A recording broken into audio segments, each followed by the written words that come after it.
Las noticias en contexto con Adela Coriad.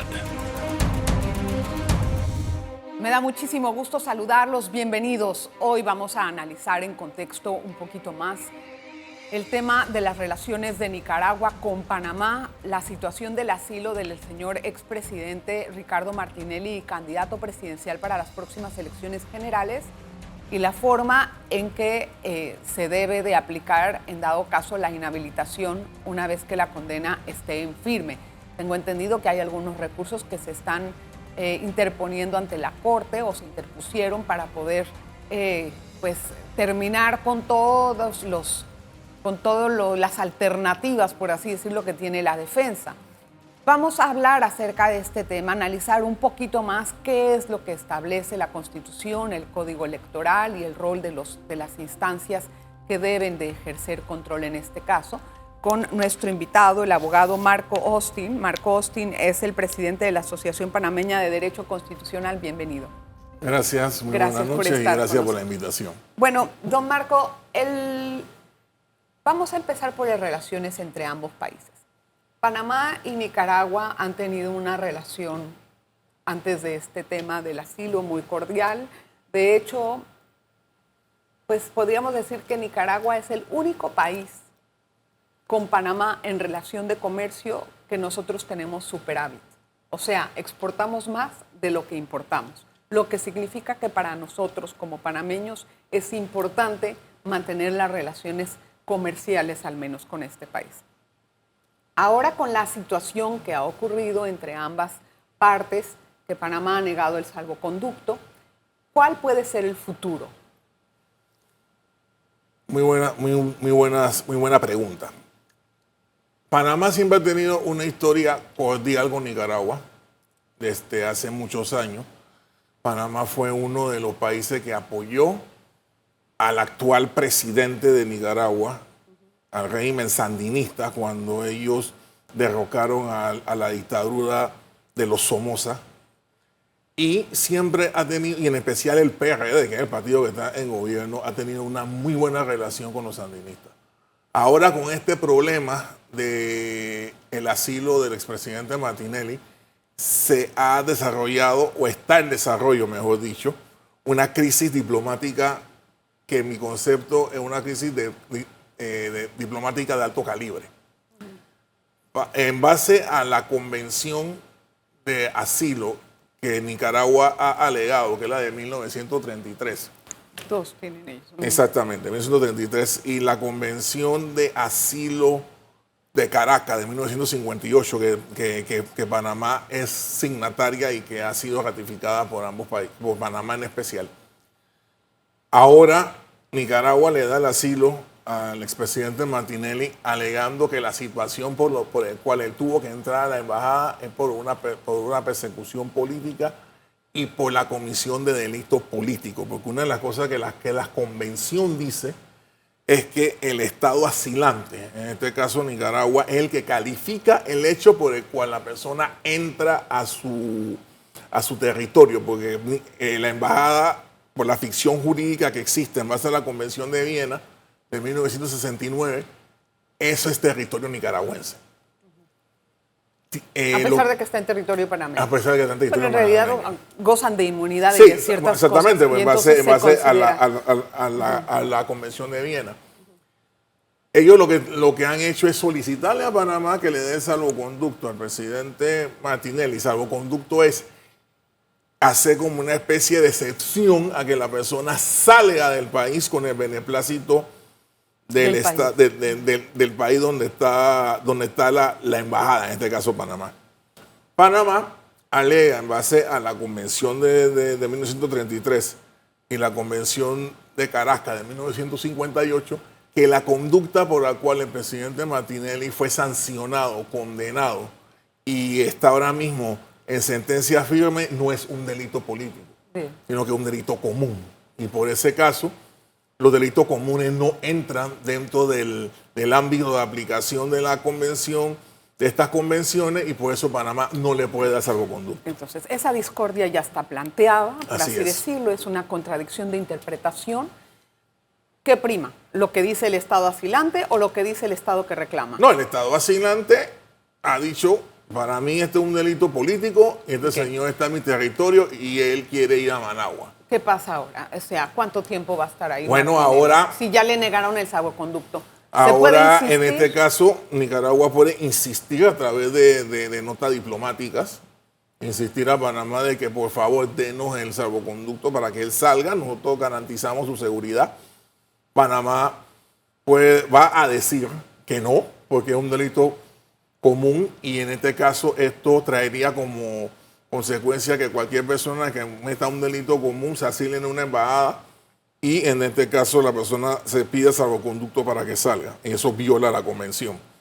Entonces vamos a tener esa En este situación. caso había esa tiempo? tirante y teníamos que ir en este caso a los tribunales internacionales para entonces dirimir cuál Estado está en razón y cuál no. En este caso sería... ¿Cuál tribunal internacional? En este caso sería la Convención de la Haya, el Tribunal de la Haya. Habría que, en este caso, solicitar una audiencia especial para que todos los países puedan resolver su controversia. Acuérdense que Nicaragua ya no pertenece a la OEA. Así es. Entonces, como Nicaragua no pertenece a la OEA, Panamá tampoco puede solicitar como una especie de arbitraje o mediación ante este cónclave para poder buscar la manera de solucionar esto. Bien, pero eso va a tomar muchísimo tiempo. Desgraciadamente así es. Va a tomar tiempo y no va a ayudarnos para resolver la incertidumbre que tenemos antes de las elecciones. Así es. En mi opinión es que ahora mismo hay un,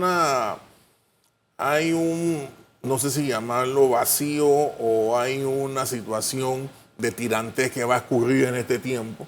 Porque yo estoy seguro que Panamá no le va a dar salvoconducto. Porque eso va a crear un precedente funesto para la administración de justicia. Tú vas a tener que entonces una persona que ha sido condenada. Puede y que ser ha sido, un precedente. Exactamente, y el gobierno no va a permitir eso. Bueno, vamos a hacer la pausa y seguimos analizando algunos otros temas sobre este respecto. Vamos a tener pues seguramente mucho de qué hablar en los próximos meses con respecto al tema. Gracias por continuar en sintonía. Hoy conversamos con el abogado Marco Austin, él es presidente de la Asociación Panameña de Derecho Constitucional. ¿Pero usted cree que eso llegue al punto de romper relaciones? Ojalá que no. Ojalá que no, porque Panamá y Nicaragua han tenido una historia de estar juntos como países. El problema es que en estos casos lo que algunos países hacen simple y claramente por la envergadura de la situación, deciden romper relaciones con este país y ordenan la salida del embajador. Y con ella de Martinelli. Y con ella de Martinelli, pero en este caso, si Martinelli trata de salir, lo más probable es que lo detengan en el aeropuerto porque él iría sin el beneplácito del país. ¿Cómo así? Explícame. Okay. Lo más probable es que si Panamá... O sea, eso es un caso hipotético. Tenemos que aclararlo. Hipotético. Nada más en entender a qué extremos podemos llegar. En este caso, podemos llegar al extremo de que Panamá rompa relaciones con Nicaragua, ordene la salida del embajador. No, Panamá no. O sea, cualquier país decida hacer eso. Ordene la salida del embajador. La embajadora, en todo caso. Como forma de protesta por la situación. Y en este caso solicitar, como ocurrió, no sé si ustedes se acuerdan cuando Panamá decide establecer relaciones con China y rompe con Taiwán. Claro, cómo no. Seguro. Que le ordena la salida de todo el mundo. Se fue con todos. Sí. Eso puede ocurrir acá. Pero entonces, ¿cómo queda la situación de asilado de Martinelli en un caso tal? En ese caso, el asilado Martinelli tendría que irse con el personal de la embajada, en este caso en Nicaragua, pero acuérdense que Martinelli para Panamá no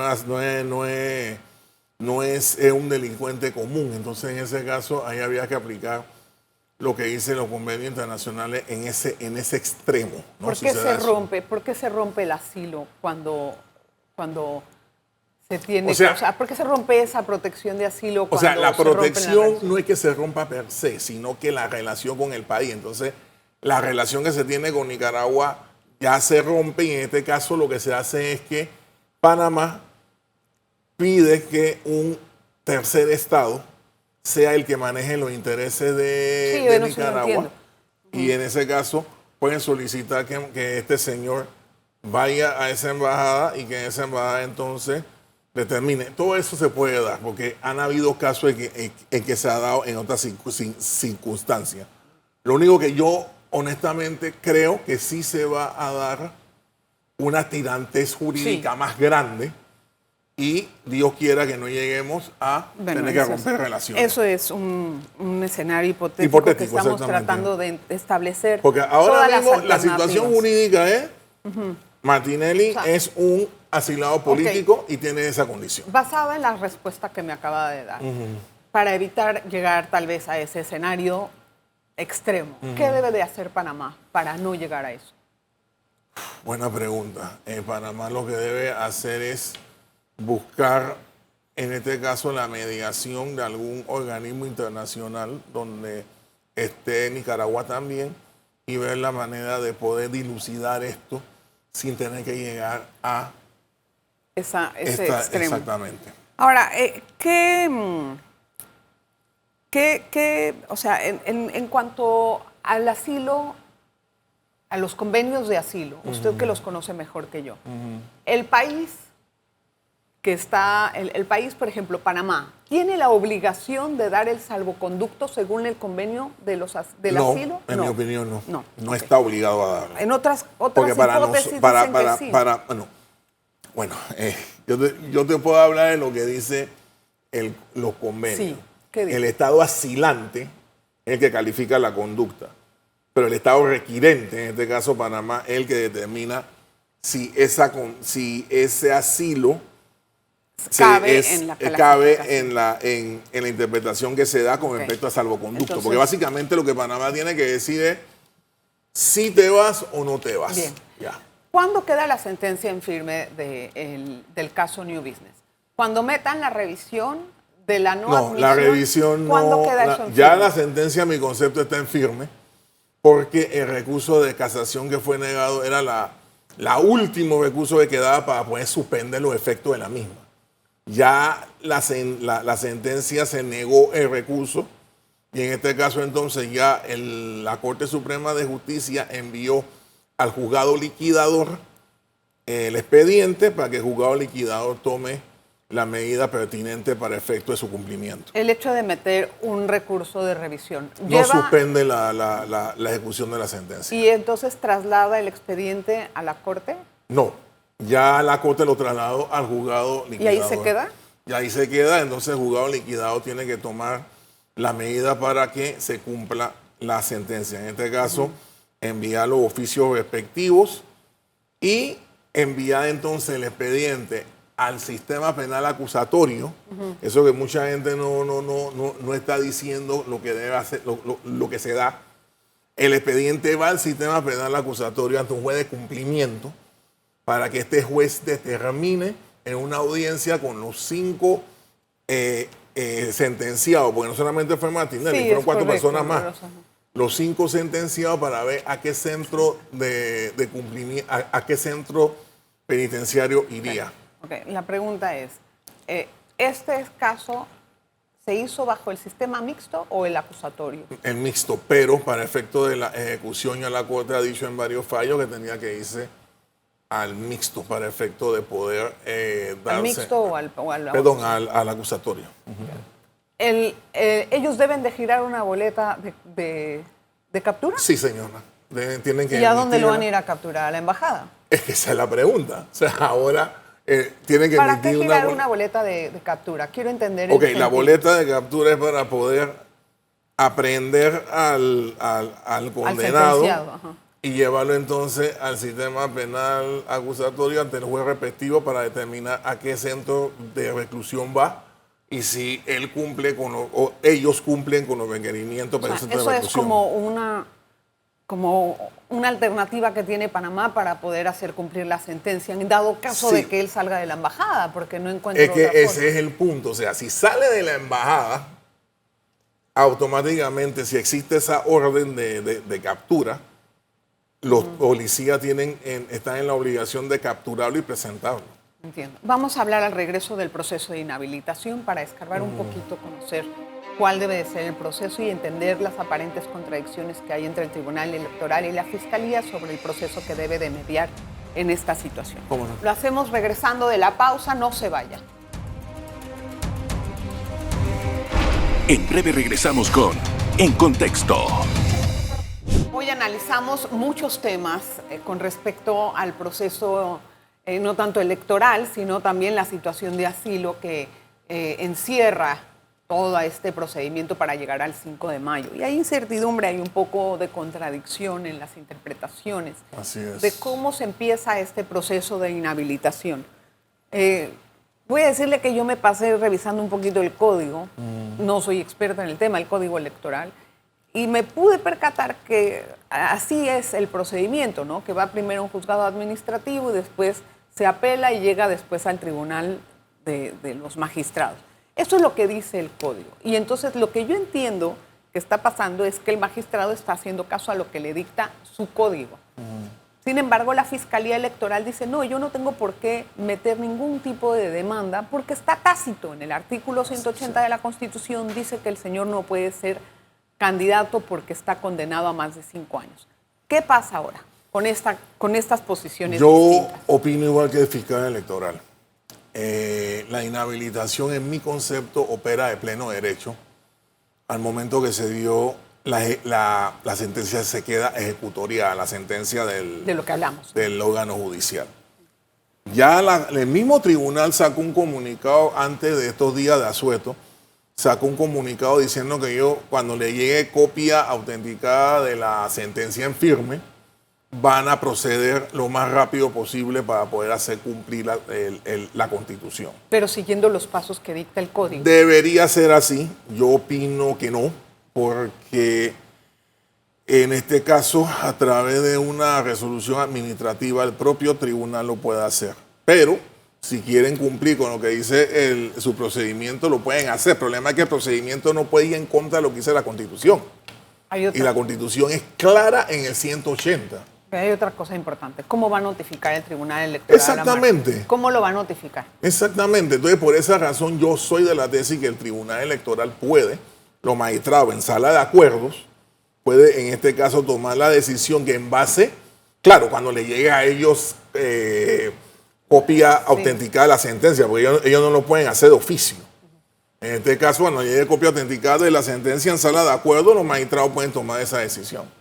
Porque este es un caso muy distinto a la inhabilitación que establece el código electoral. ¿Esa decisión cómo la comunican? En este caso, la decisión se comunicaría a través de un edicto. Porque se sabe que este señor está fuera de la circunscripción para poder notificarlo personalmente. Ok, entonces, ¿y eso va conforme al proceso de notificaciones que dicta el Código Electoral? En el Código Electoral te habla de las notificaciones, hay notificaciones personales y por edicto. Ahí en Esa este es caso, personal. Esta es por personal, un caso exactamente, es personal. de demanda, en este caso, entonces, habría que cumplir supletoriamente lo que dice el Código Judicial. El Código Judicial sí te habla de los intentos de notificación y en este caso, cuando a la persona no se le puede notificar, establecer un edicto para que este edicto sirva para notificar a las partes. Ok, está cambiando ahora de terreno. Está hablando del Código Judicial cuando este es un caso electoral. Sí, pero la propia norma establece que en los casos en que existan vacíos en el Código Electoral, se aplica supletoriamente el Código Judicial. Pero no existe un vacío. El Código Electoral explica el procedimiento. En mi concepto sí lo hay, porque en este caso la inhabilitación no es como las normales que tú presentas. Ejemplo, que la persona no cumple con la edad, que la persona no es residente de... Sí, las generales. Sí, las generales. O sea, no... En este caso no es así, en este caso es por un mandato constitucional. Y como es con un mandato constitucional, la Fiscalía Electoral lo que está diciendo es, bueno, yo no puedo intervenir aquí porque ya existe una sentencia ejecutoriada y una norma constitucional que yo no puedo ir en contra. Okay. Entonces allí los magistrados tendrían que en este caso, en sala de acuerdos, poder entonces tomar la decisión respectiva. Y si vamos al terreno judicial, que me estaba usted explicando antes, ¿cuál sería la forma de notificarlo? La forma de notificarlo sería a través de intento de notificación, las veces que establece el código, y después de ahí la publicación en un edicto por un periodo de tiempo para que surta los efectos de la notificación. ¿Cuánto tiempo toma ese procedimiento? En este caso, como él está fuera de la circunscripción nacional, Sí. allí puede cumplir en lo que dice el código, que puede ser hasta 40 días, 40 días hábiles. Así no da es. tiempo tampoco, sí da tiempo. Bueno, ¿Cómo sería ese procedimiento de 40 días hábiles? O sea, va un personero al lugar a donde está sí, pero y se le dice, pero si no es la dirección a donde estaba en el no, en expediente. este caso tendrían que ir a la dirección donde está en el expediente al momento. Pero ahí no que- está. Bueno, Entonces, igual, hay que cumplir con el procedimiento. es que se da cuenta que todo lleva al mismo camino. La dirección que se puso en el Tribunal Electoral, igualmente en el Código Judicial, no concuerda con la permanencia que tiene ahora el señor Martinelli. Entonces, ¿cuál va a ser el proceso para decirle a él, señor, usted no va? Eso a mí me queda la duda. En mi concepto, tendría que ser a través de la notificación, y hacerlo a través de un edicto emplazatorio, que se puede publicar en un periódico y surte los efectos de la notificación. Después de los 3 intentos del Código Exactamente. Judicial. ¿Cuál debe de ser el rol ahorita del Tribunal Electoral en este tema que genera mucho debate? En este tema, el rol del Tribunal Electoral debe ser cumplir con la Constitución. Tiene que cumplir con la O sea, Constitución. usted dice que de hecho ellos mismos, sin respetar lo que han dicho, Bueno, declaren lo que dice la Constitución. Yo sé que la Constitución es superior a un código, ¿no? Sí, porque ahí la no, Constitución nadie puede es la discutirlo. norma principal. Bien. Allí en ese caso lo que hay que hacer es, ellos tienen facultad para establecer procedimientos regulatorios dentro del sistema electoral. Ellos lo tienen. Entonces allí los 3 magistrados en sala de acuerdo, por eso lo dije, tiene que ser en una reunión de los 3 para establecer el procedimiento en este caso, tal como lo dijo en su última nota que sacaron al público. ¿Qué debe de haber para que los ciudadanos, los electores, ¿no?, podamos confiar en que los procedimientos que se están haciendo vayan de acuerdo con la norma y después no existan este tipo de reclamos que pongan a dudar el proceso electoral? Digo, ya con esto que pasó, se puede indicar que va a existir duda siempre con respecto al proceso, porque básicamente abrieron, el señor Martinelli metió un gol como dicen, De media cancha, por efecto de asilarse siendo candidato presidencial. O sea, eso es la primera Eso vez es que se da en inédito. Panamá. Exactamente, es la primera vez que se da en Yo Panamá. no sé si en el mundo también. Bueno, no sé si en el mundo, yo te puedo hablar de Panamá. Sí. Es la primera vez que en Panamá se da eso. Claro, Entonces, estamos escribiendo el estamos futuro, escribiendo, no exactamente. sabemos. Entonces ahora lo que las autoridades deben hacer es tomar las decisiones correctas basadas en la protección del Estado de Derecho y en este caso de la vigencia de la Constitución. Esto está bien enredado. Está enredado, pero Esto por está lo bien menos... enredado, don Marco. Sí, la está- forma que usted me planteó, por la parte judicial o la parte del Tribunal Electoral, en donde ambas deben de ser notificaciones, también toma un tiempo Ese importante. es el problema, por eso para y mí... entonces él va a quedar prácticamente habilitado para las elecciones. Bueno, yo soy de las tesis que la inhabilitación, vamos a decir que él